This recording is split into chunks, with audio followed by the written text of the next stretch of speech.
नाम इकरार अली और आप देख रहे हैं सी न्यूज़ 143। उत्तर प्रदेश से मैं बात कर रहा हूं और आपको पता होगा कि बिहार के अंदर एक बच्चा बहुत ही वायरल हो रहा है कि उसको आईएएस बनना है और उसके घर की कंडीशन ख़राब है। उसके पिताजी शराबी हैं, लेकिन फिर भी वो अपने मेहनत निरंतर प्रयास कर रहा है कि उसको आईएएस बनना है। लेकिन जो हमारी सरकार हैं, प्लीज़ शिक्षा पर थोड़ा ध्यान दीजिएगा। क्या कुछ है, आइए सीधा रुख करते हैं। पहले बेटा आप बताओ, ये कौन से क्लास में भी पढ़ते हो तुम? पाँचवीं में पढ़ते हो। चूँकि पिछले कई दिनों से अपना तुम एम्बिशन के बारे में काफ़ी चैनल से, काफ़ी सोशल मीडिया पे वायरल हो रहा है कि तुम आईएएस बनना चाहते हो। पता है कि उसके लिए कौन सा सब्जेक्ट चूज़ करना पड़ता है? साइंस से जाना पड़ता है या फिर आर्ट्स से जाना पड़ता है? उससे ज़्यादातर हम सुने कि हिस्ट्री उसमें ज़्यादा अच्छा होता है। अच्छा, हिस्ट्री का उसमें ज़्यादा रहता है, क्योंकि इंटरव्यू में भी हिस्ट्री हो रहा है, इसलिए हिस्ट्री से मैं करना उचित समझता हूँ। मैं बेटा चूँकि आज एक शिक्षक के हैसियत से तुमसे बात कर रहा हूँ और कुछ जानकारी भी देना आया हूँ जिसके जो तुम्हारे मंजिल को थोड़ा और आसान कर सकता है, काफ़ी सारी चीज़ों को तुम्हारा आसान कर सकता है कि नहीं? मेरा मानना है कि यूपीएससी करने के लिए बेटा पहले तो 10th करना पड़ेगा, यस, फिर 12th करना पड़ेगा। मेरा मानना है कि 12th करने मतलब 10th करने के बाद तुम यूपीएससी से पहले आईआईटी और मेडिकल की तैयारी करो। यदि आईआईटी और मेडिकल की तैयारी कर लेते हो तो तुम्हारा जो रास्ता है यूपीएससी की तरफ और ज़्यादा साफ सुथरा हो जाएगा, मतलब और आसान हो जाएगा। और सपोज कर लो कि आईआईटी और मेडिकल क्वालिफाई करने के बाद यदि तुम सिविल सर्विसेज में नहीं पहुंच सके, अगर यूपीएससी नहीं क्रैक कर सके, तो भी आईटीएन बनकर या फिर एक डॉक्टर बनकर देश का सेवा कर सकते। इस साल जो यूपीएससी का जो टॉपर है शुभम कुमार, वो भी आईआईटी बॉम्बे से पास आउट है। तो जितने भी टॉप रैंकर्स होते हैं यूपीएससी में, जिनको आईएफएस या फिर आईएएस ट्रेड मिलता है या आईपीएस ट्रेड मिलता है, वो ज़्यादातर इंजीनियरिंग बैकग्राउंड से होते हैं या मेडिकल बैकग्राउंड से होते हैं। ये बात पता है आपको? हाँ, ये जो शुभम कुमार है, हाँ। वो इंजीनियर। अच्छा, ये बात पता है कि ज़्यादातर जो अच्छे रैंक पे जो लोग होते हैं वो ज़्यादातर इंजीनियरिंग बैकग्राउंड या मेडिकल बैकग्राउंड से होते हैं। ये पता है? ये पता नहीं था सर, तो लेकिन उनके बारे में जानते थे। हाँ, जैसे सपोज करो बेटा कि मान लो कि अगर तुम्हारा रास्ता यूपीएससी है तो क्यों ना हम सबसे बेस्ट रास्ता को अप्रोच करें। तो सबसे पहले आज तो हमारा जो आने का मोटिव था बेटा कि चूँकि एज ए शिक्षक हमको लगा कि अगर एक जुनूनी बच्चा है, अगर सचमुच में वो पढ़ना चाहता है, तो एज एक जुनूनी टीचर के रूप में हमको तुमसे मिलना चाहिए। और जैसा कि तुम चाह रहे थे कि तुम्हारा कहीं किसी स्कूल में दाखिला हो जाए, है कि नहीं? मेरा मानना है बेटा कि हम तुमको रिकमेंड करेंगे किसी स्कूल में दाखिला से बेहतर है कि एक अच्छा पहले गाइडेंस लो कि तुम्हारी पढ़ाई यूपीएससी के लिए बेहतर कहाँ से हो सकती है। और यदि तुम चाहते हो कि मेरे साथ चलो, है ना, तो सबसे पहले जो तुम्हारे गार्जियन के मुखिया हैं, जो तुम्हारे कोर मेंबर हैं, उनको हमारे संस्थान में, जो कि ट्राइबेक ब्लू के नाम से पटना में चलती है काटी फैक्ट्री में, है कि नहीं, उनको भेजो वहाँ पे, ताकि वहाँ का वातावरण, वहाँ का सारा चीज़ जान सके, है ना। यदि लगता है आपके गार्जियन को कि हाँ भाई ये मेरे बच्चों के लिए सबसे बेहतर जगह है जहाँ मेरा बच्चा रह सकता है, बेहतर से बेहतर पढ़ाई लिखाई कर सकता है कि नहीं, तो हम चाहेंगे बेटा कि तुम मेरे यहाँ आओ। इस पर क्या कहना चाहोगे? इस पे ये कहना चाहेंगे कि अभी माननीय मुख्यमंत्री जी जो हैं श्री नीतीश कुमार जी, उनसे पहले राय ले लेते हैं, उसके बाद हम सोचेंगे सर आपके यहाँ अवश्य है। हाँ, तो बेटा हम अपना पर्सनल नंबर छोड़ देते हैं, है ना। और आज 10 दिन के बाद जब भी तुमको लगे कि हमको सर को भी एक बार अप्रोच कर लेना चाहिए, सर से भी एक बार मिल लेना चाहिए, तो तुम्हारा स्वागत है बेटा। उम्मीद करते हैं कि तुम्हारा जो भी मंजिल है, जहाँ तुम पहुँचना चाहते हो, हमारी पूरी प्रयास रहेगा, है कि नहीं। आईआईटी मेडिकल तो पहले हम बना ही देंगे तुमको, अगर तुम सच में डिजर्विंग बच्चा होगा तो, है कि नहीं।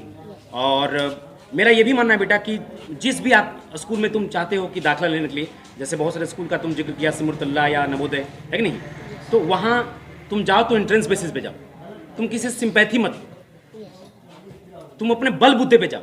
क्योंकि यूपीएससी वगैरह क्वालिफाई करना बेटा एकदम ये होता है ना, एकदम सचमुच में हुनर है, सचमुच में पागलपन है, सचमुच में काबिलियत है, तभी तुम पहुंच सकते। बात तो मानते हो बेटा तुम? यस, है ना। तो वही हम कहना चाहते हैं, माननीय मुख्यमंत्री इसके एंट्रेंस दीजिए, लेकिन दीजिए, वो बोल रहे हैं कि 1 साल और रुको, तो 1 साल के बाद जो है फिर मामला शांत हो जाएगा, उसके बाद उतना ध्यान नहीं दिया जाएगा।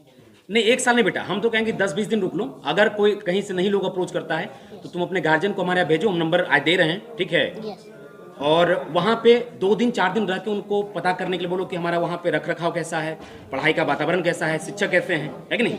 तो इंजीनियरिंग और मेडिकल की तैयारी करवाने की जिम्मेवारी हम लेते हैं बेटा। फिर जब वहाँ पे तुम क्वालिफाई करते हो उसके बाद फिर यूपीएससी की तरफ रास्ता तुम्हारा खुलेगा, है कि नहीं। हम चाहते हैं कि इस रास्ते को जरूर फॉलो करो। तुम सिंपली ग्रेजुएशन करके हिस्ट्री लो या तुम ज्योग्राफी लो और उस तब तुम यूपीएससी की तरफ जाओ। इससे बेहतर है कि इंजीनियरिंग मेडिकल क्वालिफाई करो और तब यूपीएससी की तरफ जाओ, है ना। कौन से रास्ते को फॉलो करो? इंजीनियरिंग को फॉलो करो। क्या सब्जेक्ट तुमको सबसे अच्छा लगता है बेटा पढ़ने में? हिस्ट्री सबसे अच्छा लगता है। लेकिन अगर इंजीनियरिंग तरफ जाओगे तो तुमको मैथ्स में इंटरेस्ट बढ़ाना पड़ेगा, मैथ फिजिक्स केमिस्ट्री में, है ना। अगर तुमको इंजीनियरिंग का रास्ता तय और मेडिकल में अच्छी करते हैं तो बायोलॉजी केमिस्ट्री फिजिक्स। अभी तो कुछ छोटे बच्चे हो, अभी तो जैसे मेहनत करोगे, जिस सब्जेक्ट के ऊपर मेहनत करोगे, है ना, वहाँ तुम्हारा निखार आ जाएगा। अभी ये बहुत बड़ा इशू नहीं बेटा कि तुमको अभी फिजिक्स नहीं आता है, अभी तो तुम जस्ट 5th क्लास में पढ़ रहे हो, अभी तो ठीक से तुम्हारा फिजिक्स स्टार्ट ही नहीं हुआ है ना। तुम हाँ एक्चुअली बेटा, है ना। तो अभी ये बहुत बड़ा इशू नहीं है कि तुमको अभी फिजिक्स नहीं आता है, केमिस्ट्री नहीं आता है, मैथ नहीं आता है, बायोलॉजी आता है। ये तो 2-4 साल जब मेहनत तुम कर लोगे, कड़ी से कड़ी मेहनत कर लोगे, तो ये सारी चीज़ें तुम्हारी लाइफ में आ जाएगी। ये बहुत बड़ा मुद्दा नहीं बेटा, है ना। बस तुम्हारा पागलपन, जो तुम्हारा जुनून है, ये गिरना नहीं चाहिए, है ना। क्या लगता है ये जुनून गिरेगा? नहीं। ऐसा तो नहीं कि इतने चमक धमक में तुम्हारा आज या 10 दिन के बाद या 20 दिन के बाद तुम्हारा जुनून गिर जाए कि अब हम बहुत फेमस हो गए हैं, है कि नहीं? हम वो सब मानते ही नहीं मानते। हम केवल ये मानते हैं कि हम आगे कामयाबी की ओर एडमिशन हो जाए तो ये आधा जो है स्टार पर भर जाएगा रंग। फिर जब हम ये जो है ये ग्रेजुएशन कंप्लीट करेंगे तो आधा हो जाएगा, जो हम यूपीएससी करेंगे तो फिर आधा हो जाएगा। अब बचा जरी सा स्टार में रंग भरना, वो हम आईएएस बन करके करें। बिल्कुल बिल्कुल। तो जैसे अगर सपोज करो बेटा, अगर आईएएस बन जाते हो तुम, तो तुम कौन से राज्य में अपनी सेवा देना चाहोगे और कौन से राज्य में कौन सा नालंदा जिला में मैं पहले अपनी सेवा देना चाहूँगा। यानी कि बिहार राज्य के नालंदा डिस्ट्रिक्ट में तुम सेवा देना चाहोगे। यस। सबसे पहली जो एक चीज बताओ जो तुम अपने नालंदा डिस्ट्रिक्ट में सुधार लाना चाहोगे। शिक्षा और बेटा? प्रशासन यानी एडमिनिस्ट्रेशन। यस।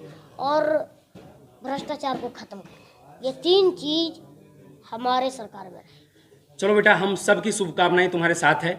इन मीडिया बंधु को क्या कहना चाहोगे, क्योंकि तुम्हारी छोटी सी बात को इन्होंने 7वें आसमान पे ले गया। बहुत ही धन्यवाद। इतना बोलेंगे कि धन्यवाद कभी खत्म नहीं होगा। चलो, मतलब ये मानते हो कि मीडिया बंधु का बहुत बड़ा योगदान रहा तुमको इस लेवल तक लाने में।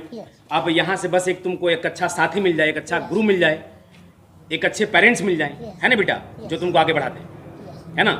तो हम क्या समझे, कितने दिन के बाद हमको तुम अप्रोच करोगे?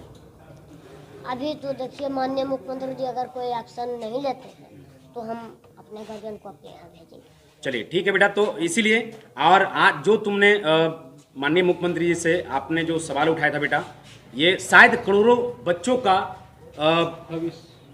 भविष्य सुधार देगा। दूसरी बात है बेटा कि शायद करोड़ों बच्चों का सवाल रहा होगा जो शायद हिम्मत नहीं किया होगा, है ना। तो आज जो भी हम तुमको इनाम राशि के रूप में जो दिया, वो इनाम राशि तुमको मदद के तौर पर नहीं था, बस वो इनाम था, बस वो सवाल जो तुमने रेज किया, शायद ये सवाल करोड़ों बच्चों का था, है ना। इसके लिए तहे दिल से धन्यवाद बेटा कि आपने करोड़ों बच्चों का सवाल रखा, है नहीं। यस। और कुछ कहना चाहोगे?